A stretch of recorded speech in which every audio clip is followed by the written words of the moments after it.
अस्सलाम वालेकुम, मैं सैयदा नाहिदा खदरी, NRQ 24 न्यूज़ की एडिटर इन चीफ। आप तमाम हिंदुस्तानियों को मेरी तरफ से 26 जनवरी पर रिपब्लिक डे की बहुत बहुत मुबारकबाद।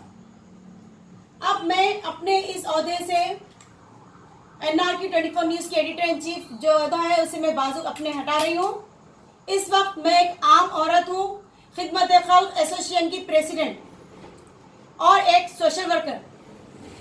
इस ताल्लुक से वैसे तो मैं कोई पर्सनल अपना वीडियो नहीं बनाती, लेकिन कुछ ऐसी बातें होती हैं जिन पर मुझे पर्सनल वीडियो बनाने पड़ते हैं। जैसे कि आप लोग जानते हैं, मुंबई की रहने वाली एक लेडी है, क्या नाम है उनका, मुंशी यास्मीन अरोरा मुंशी। वो 2 दिन पहले ईसा मिस्री भाई के नूरी फंक्शन हॉल पर आई थी। वहां पर उन लोगों ने कुछ पब्लिक मीटिंग, कुछ कॉन्फ्रेंस की थी। तो उस मीटिंग में आप यास्मीन अरोरा मुंशी, आपने कुछ अपने इस तरीके के अल्फाज इस्तेमाल किए। एक बार सुन लीजिए।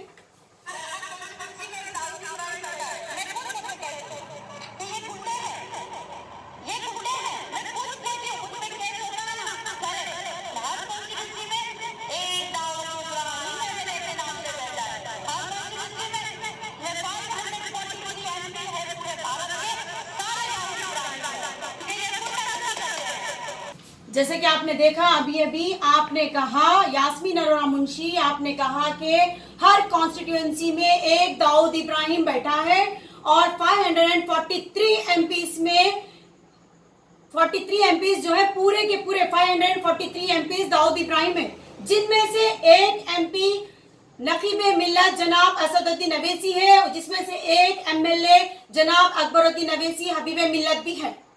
तो मैं आपको ये बात बता दूं, ये एमपी वही एमपी है, हिंदुस्तान का ये पहला एमपी ऐसा है जो अपने घर में अपनी बेटी के निकाह के दिन, अपनी बेटी के शादी के दिन, हिंदुस्तान की हर मुस्लिम औरत के लिए, चाहे वो आप हो, मैं हो, सब मुस्लिम औरतों के लिए हक के लड़ने के लिए दिल्ली जाकर पार्लियामेंट हाउस में मुसलमानों की औरतों के हक के लिए लड़ता है।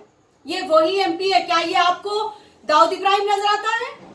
और आप जिस एमएलए की बात कर रही हैं, जनाब अकबरुद्दीन अवैसी, वो एक ऐसे एमएलए है, असेंबली में मुसलमानों के हक के लिए जो आवाज उठती है, वहां पर मुसलमानों के हक के लिए जो लड़ाई लड़ता है, वो है हबीब मिल्लत जनाब अकबरुद्दीन अवैसी।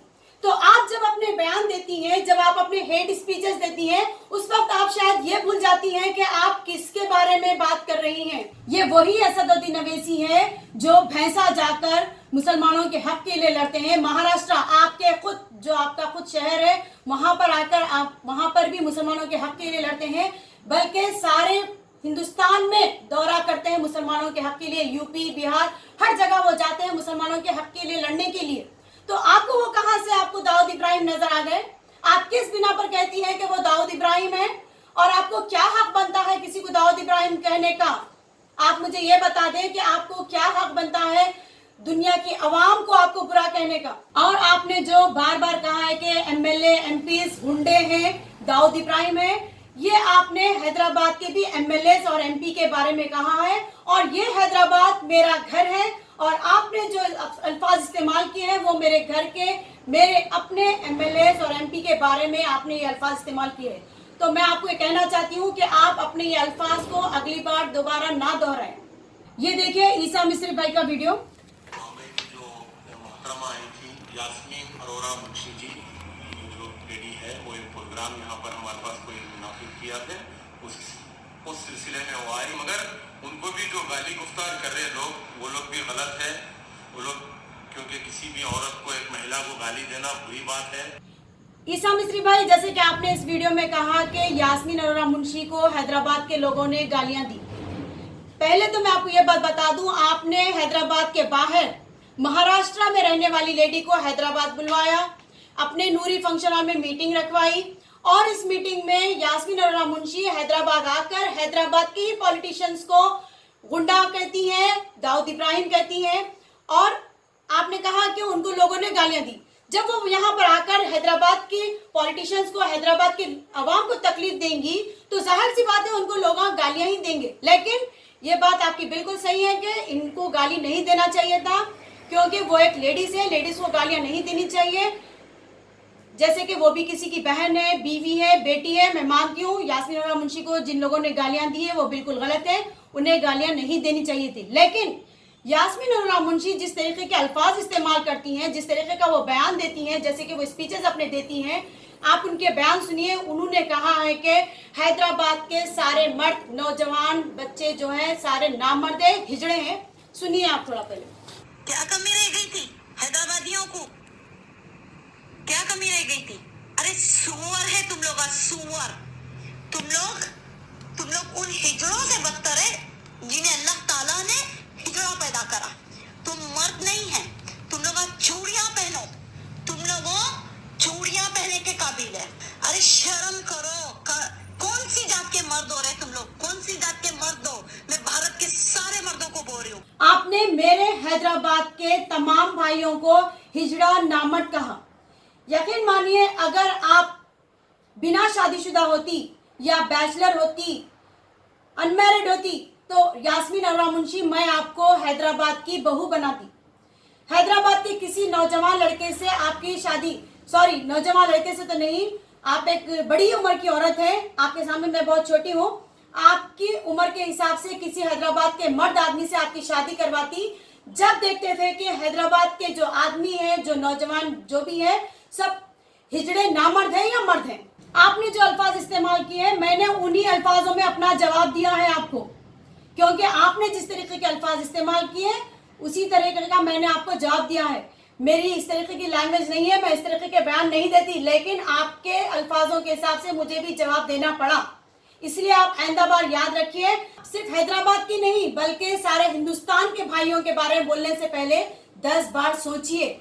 भाइयों के बारे में नहीं बल्कि पूरी अवाम के बारे में। आपको कोई हक नहीं बनता अवाम के बारे में गलत कहने का, क्योंकि ये वही अवाम है जो अपनी मर्जी से अपना एमएलए चुनती है, अपनी मर्जी से एमपी चुनती है, अपनी मर्जी से सीएम चुनती है। उसके बावजूद भी आप फिर अवाम को गालियां देती है, अवाम के ऊपर बातें करती है। किस ताल्लुक से बात करती हैं आप कहती है Modi uncle, Amit Shah uncle, Sonia Gandhi aunty. क्या है आपकी वीडियो से? चलिए आप पुकारती हैं, पुकारिए, आपकी हैबिट है पुकारने की, शायद आपको आदत सी हो गई है पुकारते रहने की, लेकिन इससे फायदा क्या करिए आप? क्या आवाम का फायदा हुआ बताइए मुझे आप। आपके पुकारने से आपने किस मुसलमान औरत का, किस हिंदू भाई का, किस हिंदू बहन का भला किया है, वो आप मुझे बताइए।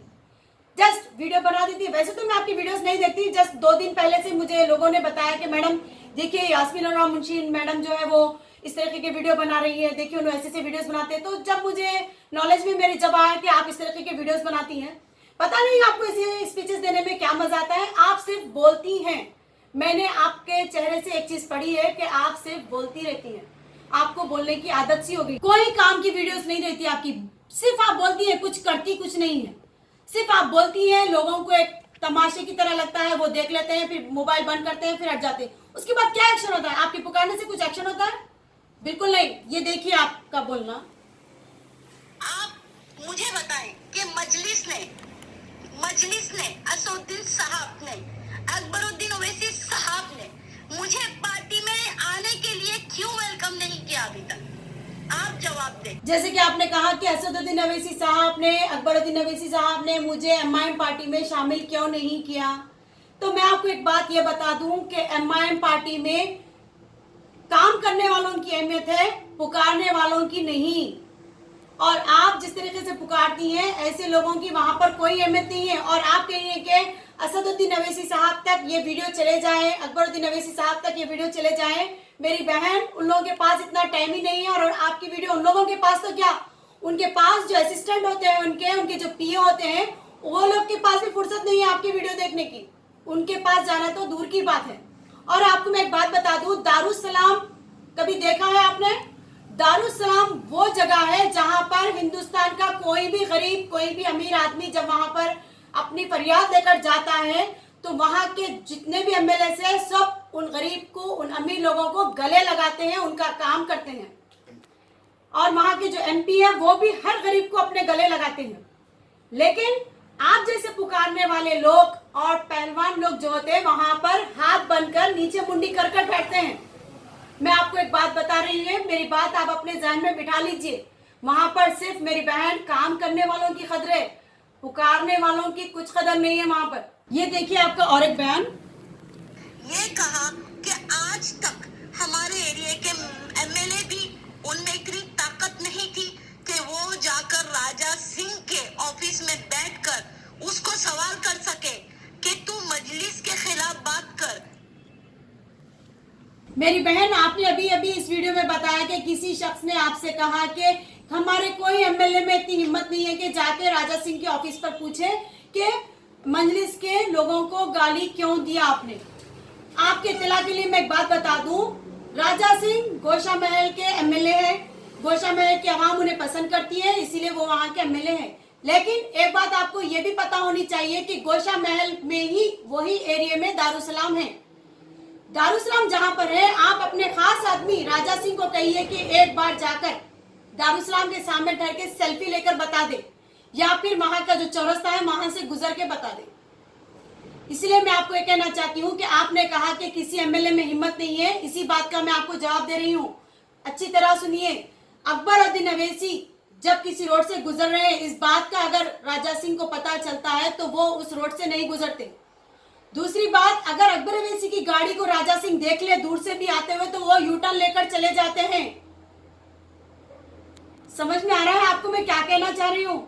मैंने आपको यहाँ के एमएलए का पावर बता रही हूँ। एमएलए का जो आपने कहा कि हिम्मत नहीं है एमएलए में जाके राजा सिंह से बात करने की हिम्मत नहीं है, यहाँ के एमपी में जो हिम्मत नहीं है, मैं आपको उनकी हिम्मत बता रही हूँ। ये थे आपके जो सवाल जिनके मैं आपको जवाब दे रही थी अभी तक। अब आपको मैं एक बात से आगाह कर रही हूँ। यास्मीन अरोड़ा मुंशी, आप भी मेरी बहन है। मैं आपको एक बात कहना चाहती हूँ कि आप जिसके चाहे उसके वीडियोस बना लीजिए। आप मोदी अंकल के वीडियोस बना लीजिए, अमित शाह अंकल के वीडियोस बना लीजिए, दाऊद इब्राहिम अंकल के वीडियोस बना लीजिए, उससे हमें कोई ताल्लुक नहीं है। लेकिन मैं आपको एक बात से आगाह कर रही हूँ कि आप सारे हिंदुस्तान के कोई मर्द आदमी, कोई नौजवान भाई के बारे में गलत नहीं बोलेंगी, और ना ही मेरे हैदराबाद शहर जो मेरा घर है यहाँ के कोई नौजवान भाई के बारे में, कोई मर्द आदमी के बारे में आप गलत बात नहीं करेंगी। बल्कि कोई भी हिंदू मुस्लिम कोई भी हो, किसी भी लफ्ज़ हिंदुस्तान की आवाम के बारे में आप कोई गलत बात नहीं करेंगी, क्योंकि मैं भी हिंदुस्तान की बेटी हूँ। मैं कोई पाकिस्तान से आई हुई नहीं हूँ, मैं भी हिंदुस्तान की बेटी हूँ। इसी वजह से कह रही हूँ कि आइंदा बार आप थोड़ा होशियार रहें, इन चीज़ों से आप थोड़ा दूर रहें, अवाम को तकलीफ देने की काम मत करिए। और ख़ास तौर पे हमारे हैदराबाद शहर की जो पॉलिटिशियंस हैं उनको गलत सलत आप नहीं कहेंगे। ये बात मैं आपको बार बार आगाह कर रही हूँ। और एक बात मैं आपको बता दूं, और आपका ये जो दुपट्टा बांधती है जो आप उसे एक बार अपने पिन से कुछ अच्छा सा फिक्स कर लीजिए। वो बार बार खुलता है, आपको डिस्टर्ब कर रहा है, आपके बाल बाहर आ रहे हैं, बार बार आप अपने बाल अंदर करती हैं, इधर से आप बहुत ज़्यादा परेशान होती हैं, शायद आप बहुत डिस्टर्ब होती हैं दुपट्टे से। तो एक आपको मैं बहन होने के नाते एक आपको एडवाइस कर रही हूँ कि प्लीज़ आप अपने दुपट्टे को थोड़ा पिन से फिक्स करिए, ताकि वो इधर उधर ना जाए, बाल आपके जगह पर रहे, ताकि किसी को आपके बाल नजर ना आए। आप अच्छी तरीके से थोड़ा फिक्स कर लीजिए। ईसा मिस्त्री भाई, आप भी मेरे भाई हैं, आपको मैं अपना बड़ा भाई समझती हूँ। आप कोई भी पार्टी ज्वाइन करिए, कांग्रेस, टीडीपी, बीजेपी, जो भी आपकी मर्जी है, ये आपकी अपनी मर्जी है। इससे हैदराबाद वालों को कोई फर्क नहीं पड़ता, क्योंकि ये आपकी अपनी मर्जी है। लेकिन हैदराबाद की बेइज्जती करने वालों को आप सपोर्ट मत करिए। हाँ, आप उनको बुलाइए, मीटिंग्स करिए, जो भी करना है करिए, लेकिन जो लोग हैदराबाद वालों की बेइज्जती करते हैं आप उन्हें सपोर्ट मत करिए। मेरी आपसे रिक्वेस्ट है। और अब मैं NRQ 24 न्यूज की editor in chief Syeda Nahida Khadri होने के नाते एक बात कहना चाह रही हूँ। यास्मीन अरोड़ा मुंशी, आपसे कहना चाहती हूँ, आइंदा बार मेरे शहर हैदराबाद के लोगों को अगर आपको कोई आप कुछ गलत कहेंगी या यहाँ की पॉलिटिशियन को आप कुछ गलत अल्फाज इस्तेमाल करेंगी, तो जब आप हैदराबाद आएंगी तो आपके सामने मैं ठहरूंगी और मेरे सवाल आपके लिए रहेंगे जब, और मेरे तमाम सवालात के आपको जवाब देने पड़ेंगे। ये बात आप याद रख लीजिए, क्योंकि मैं सैयदा नाहिदा खादरी आपसे सवाल बराबर करके रहूंगी अगर आप कोई उंगली अगर हैदराबाद वालों तक उठाएंगी तो। खुदा हाफिज, जय हिंद।